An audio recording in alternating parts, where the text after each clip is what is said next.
Tipin.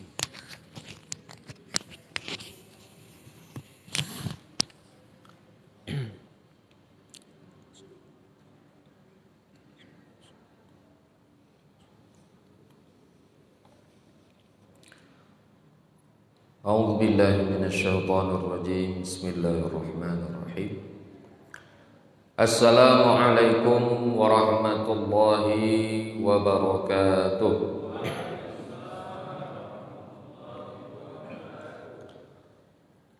الحمد لله رب العالمين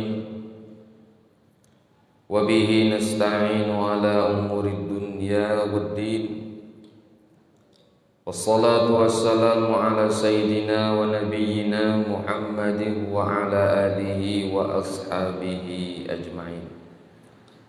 اللهم افتح لنا فتوح العارفين وارزقنا فهم المرسلين وارزقنا عمل الصالحين برحمتك يا أرحم الراحمين. أما بعد، al-muhtaramun wal mukarramun yang saya muliakan dan sekaligus saya hormati, hadirin wal hadirat, bapak-bapak, ibu-ibu yang berhadir pada pagi hari ini. Pertama sekali tentunya atas segala nikmat dan karunia dari Allah Subhanahu wa taala yang tidak terhingga, kita bersyukur kepada Allah Subhanahu wa taala. Kemudian begitu juga senantiasa kita bersolawat kepada Rasulullah sallallahu alaihi wasallam. Kelak mudah-mudahan di yaumil mahsyar kita mendapatkan syafaat dari Rasulullah sallallahu alaihi wasallam.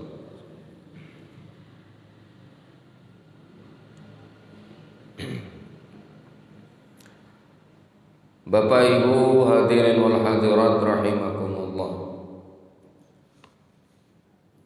Tentunya ini hal yang pertama bagi saya hadir di masjid yang kita cintai ini, Masjid Is-Sa'adah, untuk mengisi kajian subuh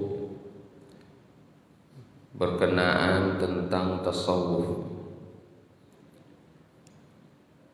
Memang bukan pertama dalam arti mengisi kajian, tetapi di masjid ini pertama sekali bagi saya hadir di tempat ini. Tentunya ini satu kehormatan bagi saya, dan tentunya kita yang hadir di sini mudah-mudahan diberikan Allah taufik dalam memahami ajaran-ajaran Islam.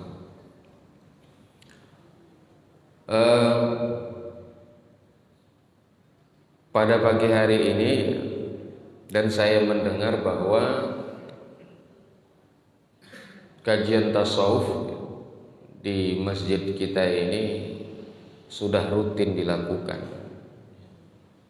Oleh karenanya mungkin ini sekedar mungkin ulangan kaji, bukan mengajari ikan berenang. Tentu dalam pengamalan tasawuf saya ini mungkin belum ada apa-apanya, masih mubtadiin, dan saya tentunya mohon maaf tentunya kalau ada kesalahan, kesilapan dalam penyampaian, karena hal itu semua adalah dari kelemahan diri saya. Mudah-mudahan kita semua diberikan Allah taufik dalam meresapi, memahami kajian tasawuf. Bapak Ibu jamaah sekalian, dari ya, sependek bacaan saya yang saya baca, ketika ini saya ya, kalau guru lain berbeda mungkin. Kalau saya melihat misalnya buku-buku tasawuf misalnya, seperti Al-Imam Al-Ghazali, karangan Al-Imam Al-Ghazali, seperti yang terbesar Ihya Ulumuddin atau Minhajul Abidin, syarahnya namanya Sirajul Talibin. Kemudian kalau kita banding dengan kitab tasawuf misalnya yang dikarang ya, kitab tasawuf dari Syekh Abdul Qadir Al-Jailani, namanya Fathul Ghaib atau Futuhul Ghaib. Masalah Futuhul Ghaib. Lalu kitab itu dijelaskan, disyarahkan oleh Ibnu Taimiyah. Ada juga kitab tasawuf ya, yang dikarang oleh Ibnu Hazmin. Ibnu Hazmin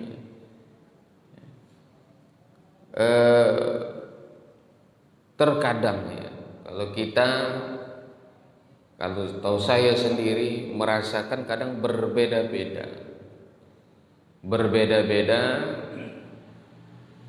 para ulama atau para masyayikh kayak Syekh Abdul Qadir Jailani, kayak kitab ini yaitu Al-Imam Al-Haddad ya, Al-Imam Al-Habib Abdullah bin Alawi Ibni Muhammad Al-Haddad Al-Hadrami Asy-Syafi'i. Terkadang bukan susunannya yang salah, bukan isinya yang salah ya, dalam merasakan tasawuf itu juga berbeda-beda. Makanya dalam mendefinisikan satu masalah ya, satu tema dalam tasawuf itu mereka juga berbeda-beda. Nah, ya. Ketika saya melihat ya Futuhul Ghaib Syekh Abdul Qadir Al-Jailani atau Al-Jilani dijelaskan, disyarahkan bukunya oleh Ibnu Taimiyah, itu rasanya rasa apa ya? Rasa ilmu zahir. Yang dirasakan itu kalau Syekh Abdul Qadir Jailani mengarang, rasanya ke ilmu tasawuf memang, lebih kepada apa namanya ya? Pendalaman. Tetapi ketika disyarahkan oleh Ibnu Taimiyah ya, alur dari cerita itu ya, rasa dari tasawufnya mulai berkurang. Gitu juga Ibnu Hazmin ya. Ibnu Hazmin membicarakan tentang tasawuf ya, salah kitabnya apa ya, Madarijus Salikin itu begitu juga. Berbeda dengan tasawuf yang kita baca seperti karangan Al-Imam Al-Ghazali. Kadang lebih menyentuh kata-katanya, padahal orangnya sudah tidak ada. Imam Ghazali itu sudah meninggal, tapi karangannya itu seolah-olah ketika siapapun membacanya, seolah-olah Imam Al-Ghazali yang langsung ya kita rasakan menasihati diri kita. Nah, ya. Ini juga satu kelebihan dari guru saya, gurunya juga Ustadz Iqbal, juga Ustadz kita di sini, itu Haji ya, Tuan Guru Haji Muhammad Hafiz Yazid. Ya, beliau ya, sama, ini enggak berasa tasawufnya, lebih kepada apa ya, penjelasan zahir gitu ya. Begitu juga di kitab yang kecil ini dikarang oleh Imam Abdullah ya, bin Alawi bin Muhammad Al-Haddad. Walaupun sedikit penjelasannya ya, tetapi masih terasa ya, tasawufnya. Pada pagi hari ini saya ingin memaparkan atau menjelaskan tentang makna muraqabatullah, muraqabah kepada Allah Subhanahu wa ta'ala. Muraqabah ini satu tema dalam ilmu tasawuf yang tak bisa ditinggalkan. Kalau ilmu tasawuf pasti ada muraqabatullah, muraqabah kepada Allah Subhanahu wa ta'ala. Ya. Apa paparan beliau? Ini kitabnya kecil, ringan. Risalah Al-Mu'awanah, Risalatul Mu'awanah wal Muzaharah wal Mu'azarah.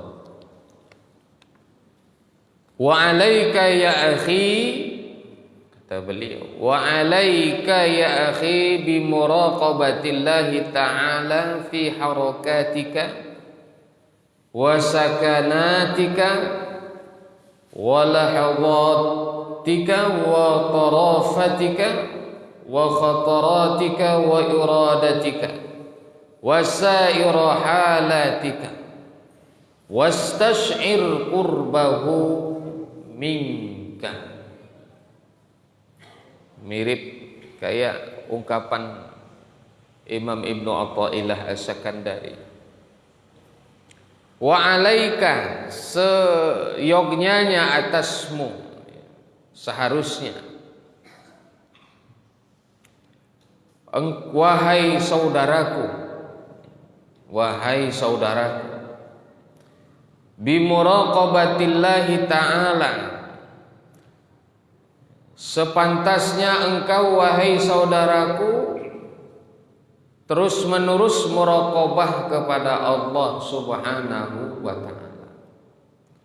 Apa itu muraqabah nanti dijelaskan ya. Fi harakatika, di dalam setiap gerakmu, aktivitasmu, wasakanatika, dan dalam setiap diammu, gerak, diam, muraqabah kepada Allah. Walahadhatika, dan setiap lahzah, setiap detik,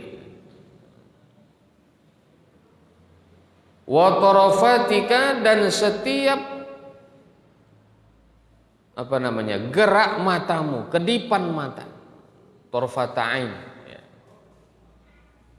Wa khataratika, dan setiap lintasan hatimu, khatarah, ya. Lintasan hati kita itu ada. Itulah terkadang ya yang tidak semua ya. Tidak semua khatarah lintasan hati itu negatif, ada yang positif. Tetapi ya, kebiasaannya kalau di dalam sholat, khatarat inilah yang kadang mengacaukan sholat. Ya, lintasan hati masuk, masalah dunia masuk dalam sholat. Ada saja yang dipikirkan dalam sholat tadi. Tapi sebelum sholat tak mau dia berpikir. Di dalam sholat dia berpikir. Nah, lintasan hatinya banyak datang, ya. Karena apa? Karena hatinya itu belum bisa fokus, Kata orang masih merantau kemana-mana. Kadang ingat ini, ingat cucu, ingat anak jauh, bahkan ingat dia yang sudah tak diingatnya, ingat dalam sholat itu. Yang sudah lama terlupa, ingat dalam sholat itu. Atau sesuatu yang dicari-cari, tapi kalau tidak dalam sholat tak dapat, dalam sholat dia baru teringat. Oh, misal di situ rupanya kunci rumah tadi. Padahal sebelum sholat tak mau dia ingat, dalam sholat baru ingat.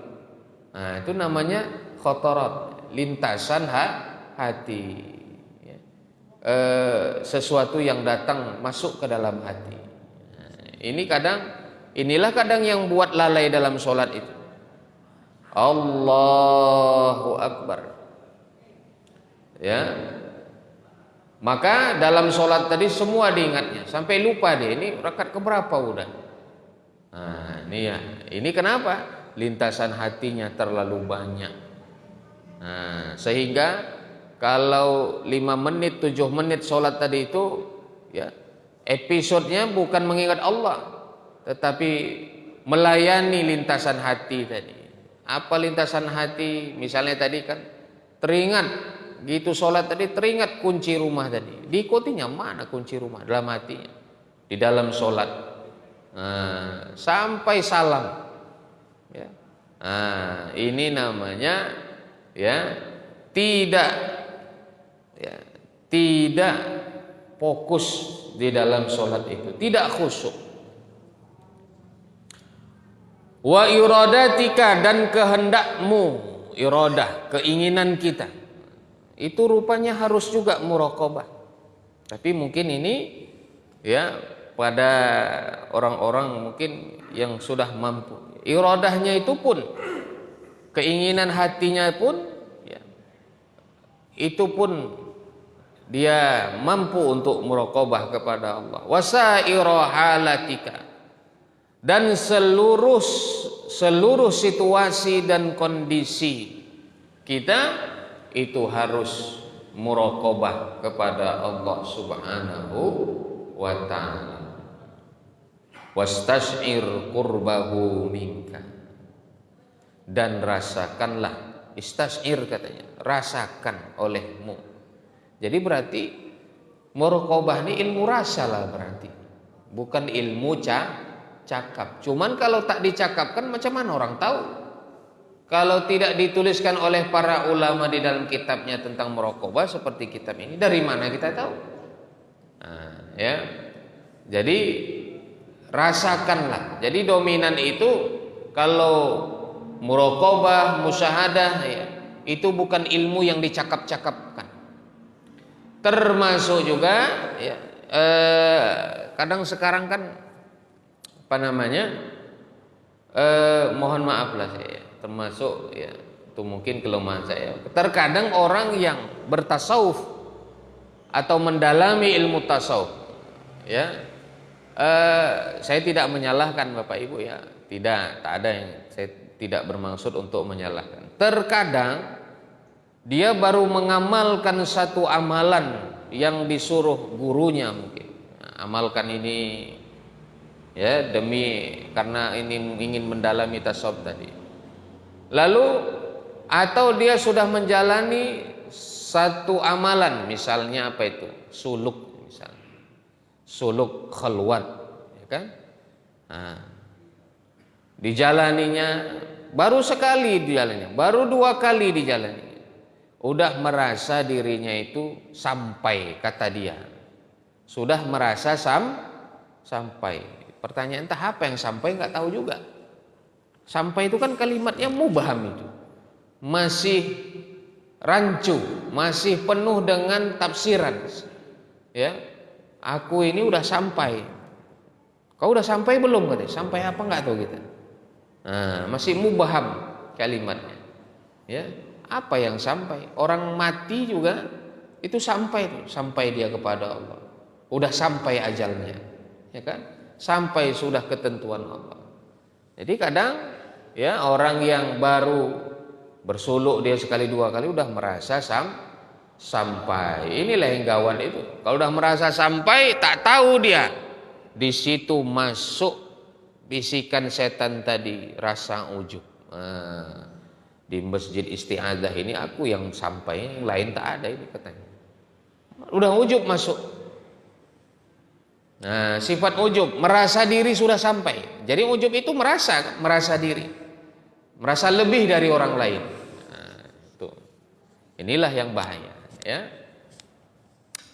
Makanya orang yang mujahadah ya, itu apa namanya Bapak Ibu ya, dia kalau benar-benar mujahadah, dia merasa dia itu dirinya belum sampai, terus berpacu terus, mujahadah terus, berlatih terus, baru dia betul-betul sampai. Artinya sampai apa?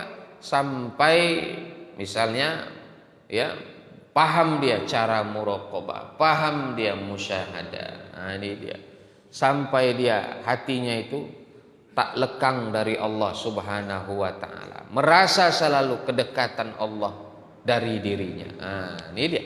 Wastash'ir qurbahu minka. Rasakanlah kedekatan Allah darimu. Ya, rasakanlah kedekatan Allah darimu. Merasa dekat. Inilah tadi. Kau udah sampai. Mungkin maksudnya sampai merasa dekat kepada Allah Subhanahu wa taala. Ya. Dan inilah banyak Bapak Ibu, mohon maaf saya.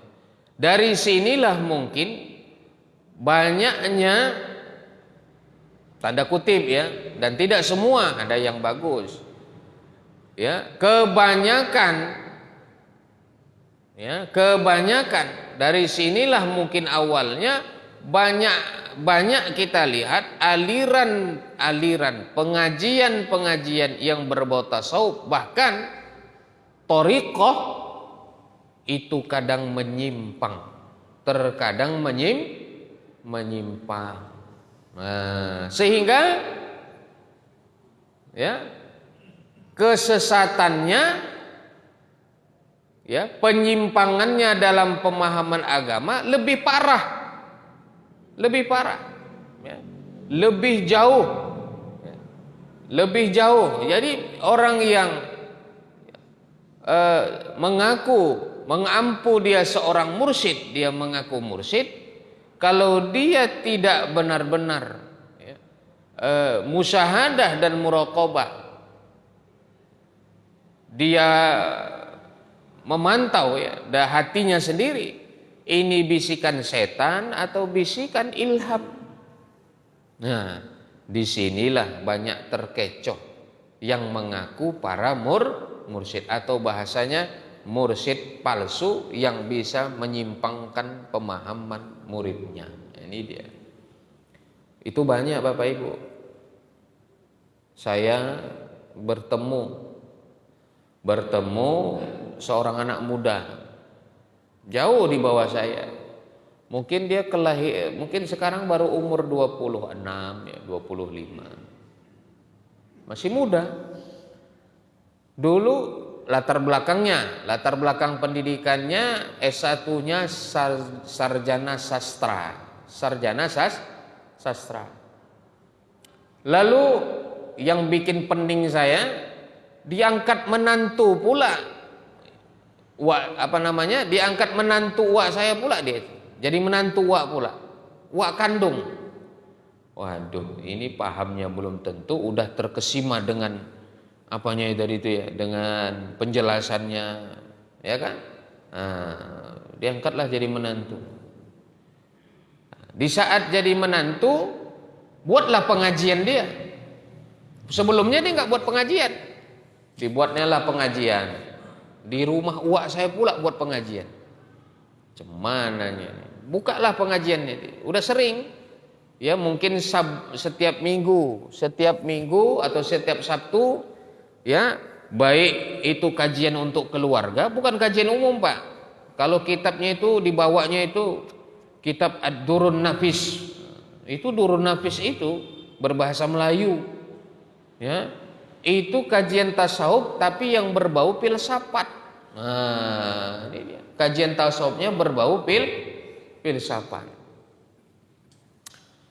Lalu di saat Idul Fitri, nah itu ya, kalau nggak salah Idul Fitri, ya kita namanya bertamu tempat uak pula kan. Hari pertama keluarga kita, hari kedua tempat uak. Kebetulan di situ hari Minggu pula, buka kajian pula dia. Nah, buka kajian dia.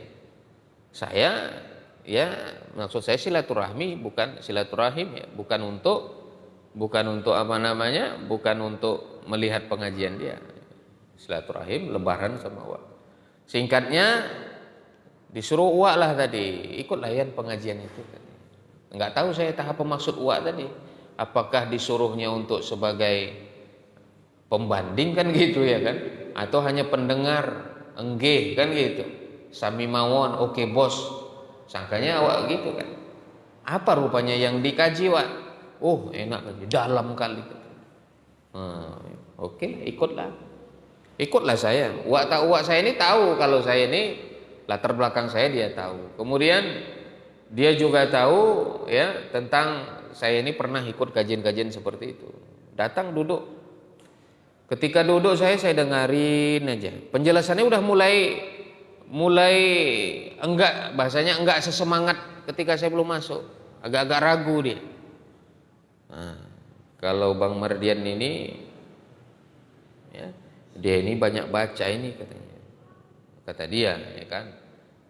Orang tahulah dia saya banyak baca. Orang saya di perpustakaan Majelis Ulama Sumatera Utara. Yang kerja saya itu nyusun buku saja. Jadi dijelaskannya lah.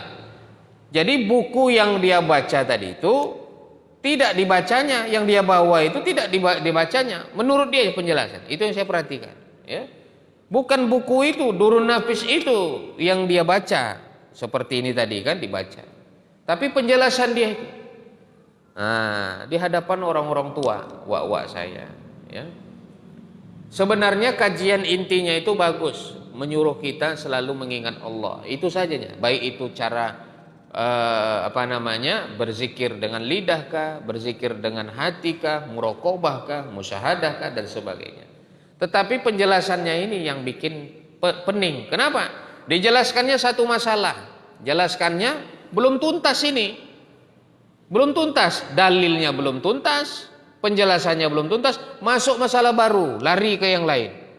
Yang lain tadi pun dijelaskan, ya, dijelaskan tapi nggak tuntas juga, masuk lagi masalah lain lagi. Nah ini kalau saya melihat apa yang dijelaskan kesimpulannya ini, karena yang ini pertama dijelaskan nggak tuntas. Ini biasanya begitu ibu kajiannya. Nah ya, biasa kajian-kajian yang ini seperti itu, gurunya menjelaskan tapi nggak tuntas apa yang dijelaskan. Dalilnya pun ya karena faktor apa? Faktor kurang bacaan, kurang rujukan. Nah, jelaskannya satu ayat, misal Pak, ayat apa yang dijelaskannya? Ayat tentang bahwa kan ada tuh kisah orang-orang Badui, Arab Badui. Ya, kita ini kan bukan Arab Badui, Pak. Arab Badui itu ketika mereka mengaku amanna, kami beriman. Lalu Allah mengatakan seolah-olah begini, jangan amanna dulu, aslamna, kami sudah Islam. Ayat ini dijadikan peluru, alat, ya, untuk mengatakan orang Islam itu masih Islam KTP, kan kuat itu. Ayat itu digunakannya untuk mengatakan umat Islam seluruhnya ini selain murid dia yang di luar-luar itu masih Islam KTP, Islam gerbong katanya. Belum Islam yang sebenarnya. Nah inilah alat. Dan ini Bapak Ibu perlu hati-hati ya.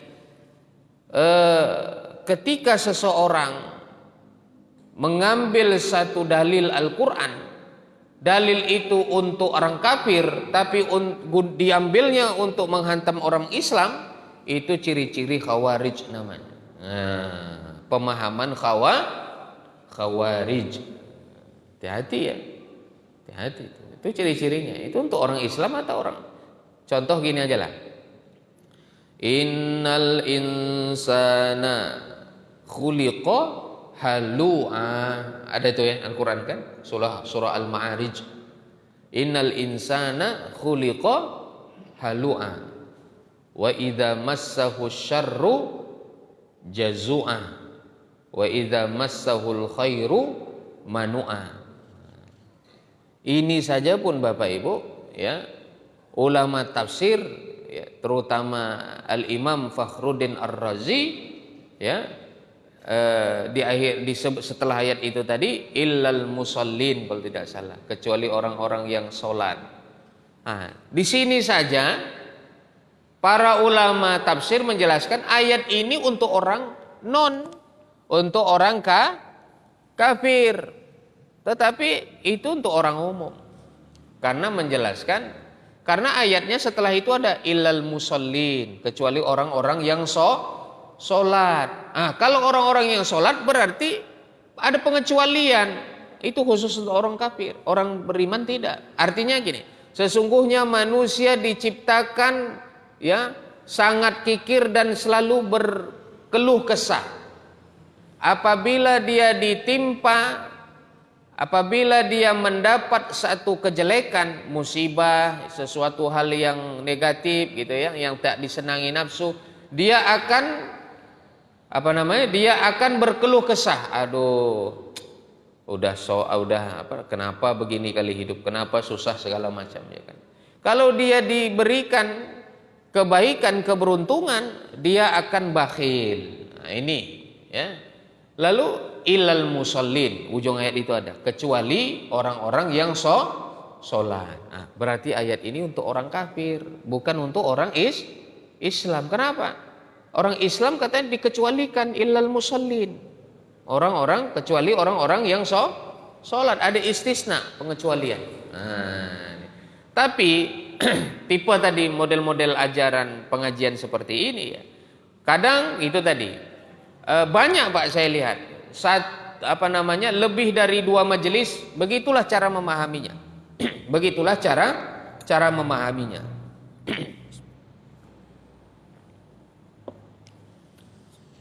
Pemaparan gurunya begitu. Dijelaskan satu tidak tuntas, mentok, enggak berujung, enggak punya kesimpulan. Pindah lagi satu masalah, ya.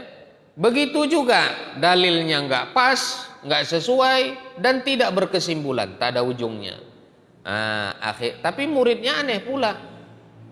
Ya, tunduk aja begitu. Patuh, taat, itu tadi oke bos. Ya, yang penting guru senang. Nah, ini.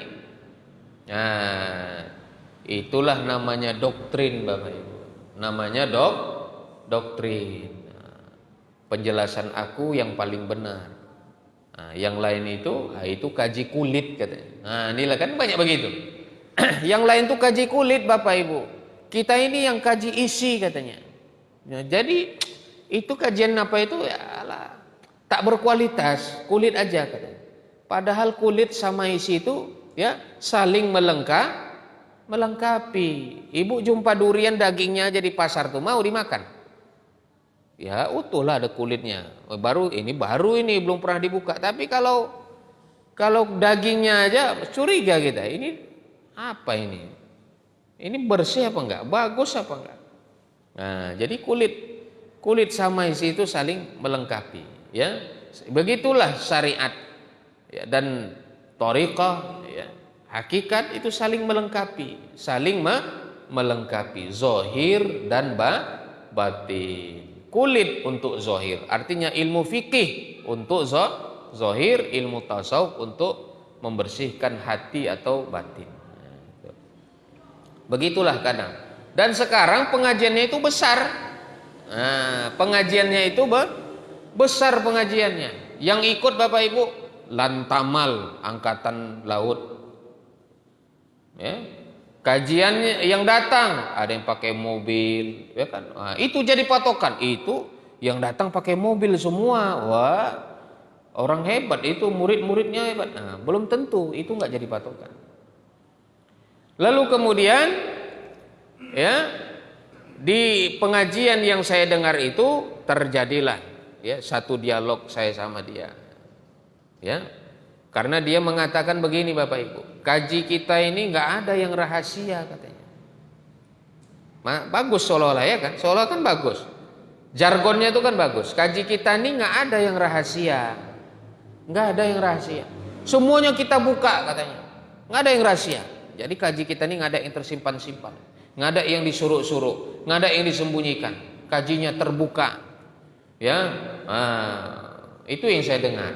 Lalu saya tanya, ya, artinya mungkin terbuka itu begini maksudnya. Apa yang Bapak Ibu tanyakan, silakan tanya. Saya ini langsung belajar kepada Allah. Itu dia. Kan merasa sampai itu berarti.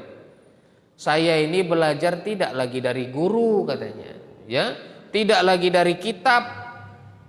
Kitab apapun saya nggak pelajari. Jadi saya ini belajar langsung, ya. Maksudnya dengan yang maha hidup. Kalau belajar sama manusia ada salahnya. Belajar sama manusia kadang belajar sama yang mati. Begitu juga sama kitab ini, belajar sama yang mati gitu. Saya belajar sama yang hidup tak mati-mati. Kan ngeri itu dengarnya ya kan. Itulah penangkap dia. Oh begitu. Berarti maksudnya apa? Maksudnya dia ini termasuk sudah orang hakikat berarti. Nah gitu. Berarti dia ini sudah kasyaf. Sudah tembus pandang. Oh, saya gini juga. Udah selesai barulah dialog saya.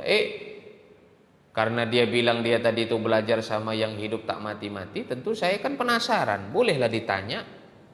Ketika ditanya, nggak saya ceritakanlah apa pertanyaannya. Lalu apa katanya? Kalau pertanyaan Bang Mardian ini nanti aja lah ya dijawab katanya. Nanti juga dijawab. Nah, dia bertempo, nanti aja lah dijawab. Minggu depan, ya. Tapi belajar sama yang hidup nggak mati-mati, masa minta tempo? Biasanya kalau ilmu laduni, ilmu hikmah itu spontan jawabannya. Biasanya begitu. Jawabannya spontan. Ini pula nanti aja lah jawabannya katanya. Nah, oke lah. Nanti minggu depan saya datang lagi. Saya datang minta jawabannya, kan begitu. Ketika saya minta jawabannya apa katanya? Jawabannya 4 mata aja ya Bang katanya. 4 mata pula jawabannya Pak. Lupa dia kaji, dia itu tadi kajinya tak ada yang rahasia ya kan? Semuanya kita buka, semuanya kita bahas. Nah, berarti bohonglah kau. Saya bilang. Masa itu aja nggak bisa jawabannya? Masa itu aja 4 mata? Bukan susah, itu bukan kaji rahasia.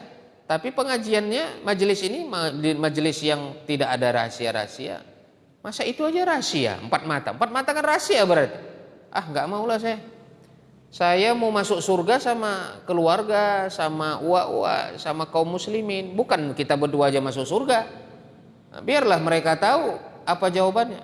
Ah, nantilah tuh Bang, 4 mata aja. Ah, udahlah, kaji bohong kaji kon. Saya bilang, kaji rahasia bohong aja. Tadi nggak ada rahasia, sekarang 4 mata rahasia, bohong aja saya bilang. Terpaksa gitu, untung gua saya nggak ada, untung ke dalam dia. Yang ada situ adik-adik lah ya, sepupu Wak gitu ya kan, yang saya manggilnya Wak juga, Om ya kan. Nah, tulang ya kan.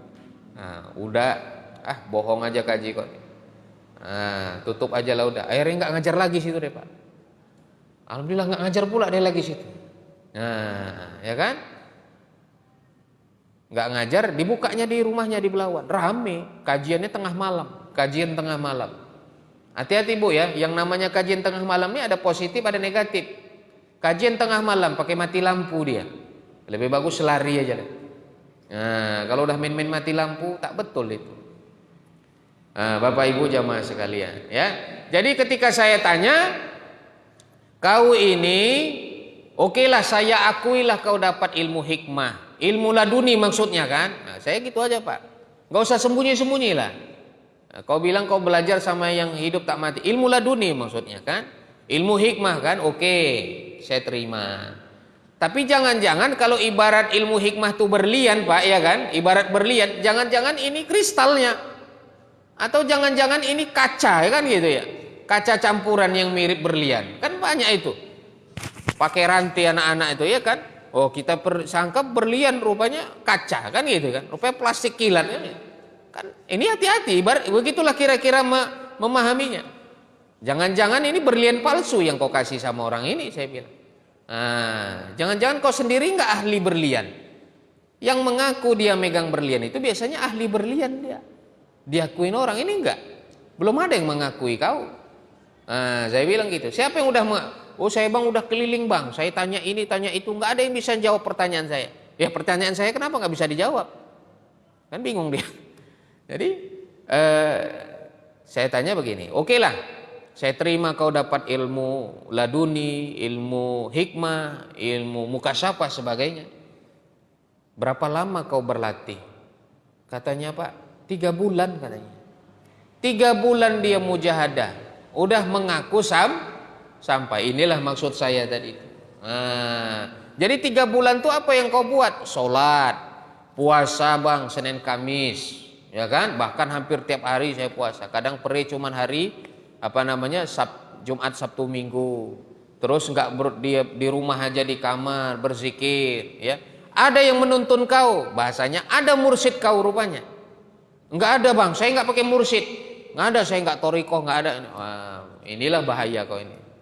Nah, sehingga kau tak bisa, karena dia tadi bukan ahli berlian, akhirnya semua yang dikasih sama setan tadi diterima, disangkanya itu berlian. Nah, ini bahaya, ya.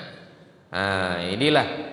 Dan itu banyak Bapak Ibu ya, banyak di Labuan itu, di kampung saya itu banyak kali itu, yang begitu-gitu, yang ngaku jadi rasul lah, yang yang mengaku dia selalu sama Jibril. Ya, banyak begitu. Dan itu sesat lagi menyesatkan. Tapi bagaimana kita mau menobatkan, membuka kembali pemahaman muridnya, sedangkan muridnya itu biasanya yang masuk-masuk begitu itu sudah diikat, itu dipantau, ada pemantaunya. Bapak ini, bapak ini, bapak, udah tahu namanya, itu rumahnya di sini, udah didata, sehingga ketika misalnya dia mengaji di luar atau pengajian khusus yang lain di luar sana, dia akan dipantau. Kenapa bapak ngaji di sana? Kenapa nggak datang lagi? Oh ini pak kajikan gitu, gitu dia. Ya, selalu dipantau muridnya. Inilah yang membuat murid-muridnya itu, terutama murid yang lama, tak bisa lepas, tidak bisa lepas dari kajian yang menyimpang itu. Nah, itu tadi enggih, oke bos, segala macam. Ini. Dan itu banyak Bapak Ibu saya jumpai. Ya, hati-hati kita. Lebih bagus kita kajian seperti ini, ya. Tasawuf, ya, khatamkan satu kitab, ini bagus sekali. Ya. Yang penting dibaca. Yang penting ada pedomannya kitabnya. Jadi kembali ya bahwa para ulama, terutama ulama sufi, dan juga ini juga perintah Allah, bahwa kita ini selaku orang beriman kepada Allah, ya, untuk merasakan manisnya iman itu tidak lain. Ini cara untuk merasakan manis iman ini Bapak Ibu. Muraqabatullah, muraqabah kepada Allah. Gerak kita ke sana kemari, tangan kaki yang kita gunakan panca indera, muraqabah. Muraqabah itu di dalam hati. Kemudian diam kita, di saat kita diam, tenang, berzikir, ya, tafakur, apalagi misalnya tawajuh misalnya. Nah, rasakan muraqabah kepada Allah setiap saat, setiap waktu, ya. Setiap kedipan mata, inilah dia. Kalau kedipan mata kita muraqabah itu udah muraqabah orang yang itu ya, bermakom yang tinggi, bisa begitu. Tak lupa dia kepada Allah walaupun sampai kedipan matanya. Kemudian lintasan tuh yang baik-baik, ya, yang baik-baik, yang taat. Jangan melintas hati itu yang tidak-tidak. Oh, pagi ini aku mau mencuri misalnya, malam nih, itu kan lintasan yang tak baik, ya. Dan seluruh kehendak dan situasi kondisi diri kita. Kondisi kita ini kan bermacam-macam. Terkadang sedih, terkadang gembira, terkadang gelisah, ya kan? Itu faktor apa? Faktor hati itu kurang muraqabah.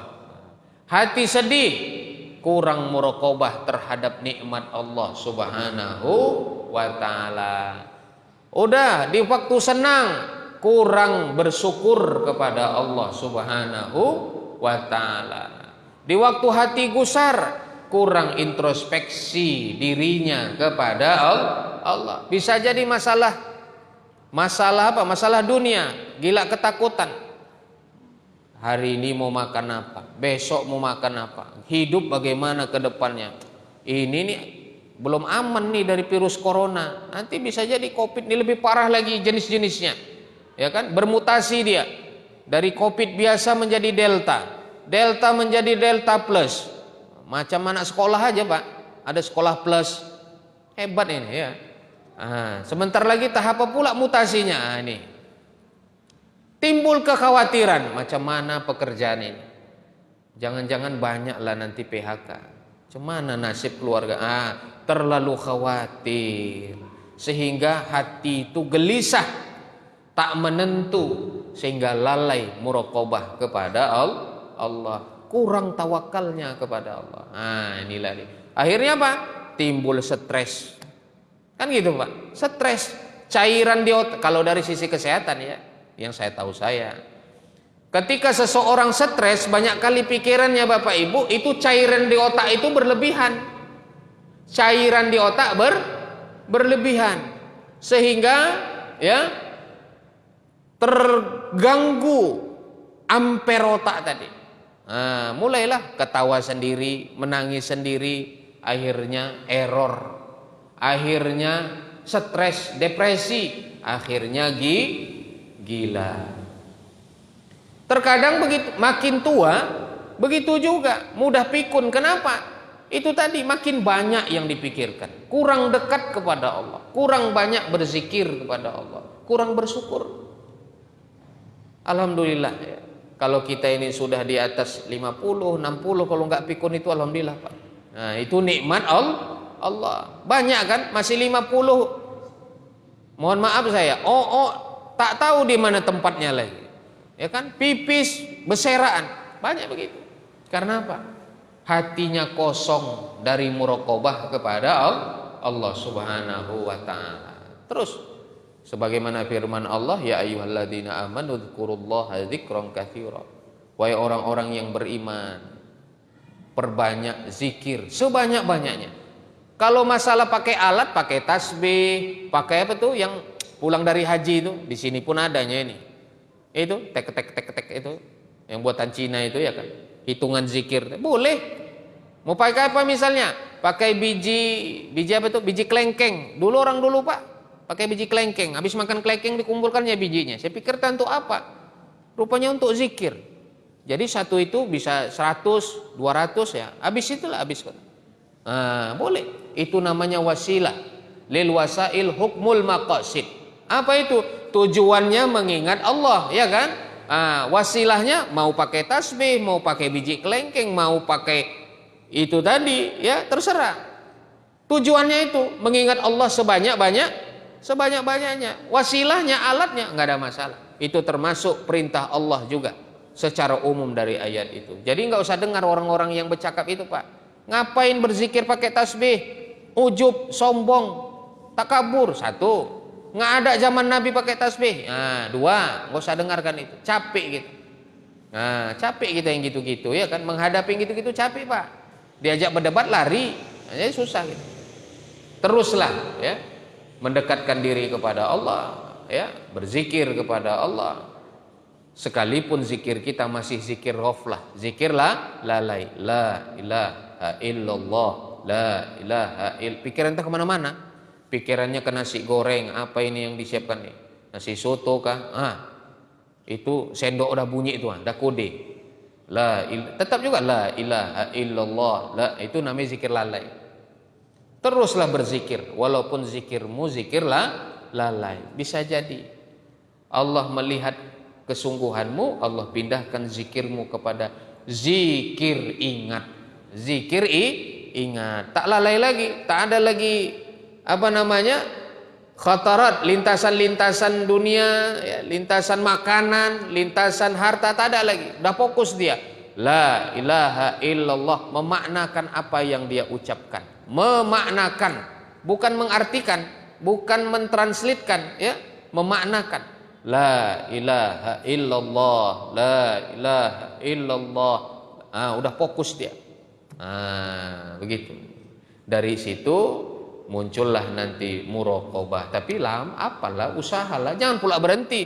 Bosan pun aku berzikir, tukar bersolawat, tukar ya, bertasbih, tukar kalimatnya. Kalau bosan la ilaha illallah, tukar, nggak ada masalah. Mau solawat banyak segala macam. Wallahu a'lam bishawab. Jadi muraqabah kepada Allah Subhanahu wa taala ini adalah cara ya yang terpenting. Cara yang cara yang bagus ya, tepat untuk membersihkan hati dari sifat kekotoran hati, sehingga dengan demikian solat kita bisa khusyuk, kita merasa dekat kepada Allah Subhanahu wa taala. Dekatnya dekat maknawi ya Pak, bukan dekat kayak saya dekat dengan kursi ini atau dekat dengan ini, tidak. Dekatnya itu hati itu selalu ingat kepada Allah. Konsepnya tetap laisa kamitslihi syai'un. Ini tauhid. Tidak ada yang sama ya. Laisa kamitslihi, tidak ada yang serupa dengan Allah Subhanahu wa taala. Jadi bukan dekatnya itu berupa, berbentuk, tidak. Berjarak itu tidak ya. Sampai lengket dia dekatnya, tidak begitu. Allah itu bukan makhluk, bukan materi, bukan benda. Ya, ingat nih konsepnya ya. Dekatnya itu dekat maknawi, laisa kamitslihi syai'un wa huwas samiul basir. Ya. Wallahu a'lam. Ada yang mau ditanyakan dipersilahkan. Ada sesi pertanyaan, Pak? Ada Bapak Ibu yang mau ditanyakan, mungkin dipersilahkan 1-2 pertanyaan.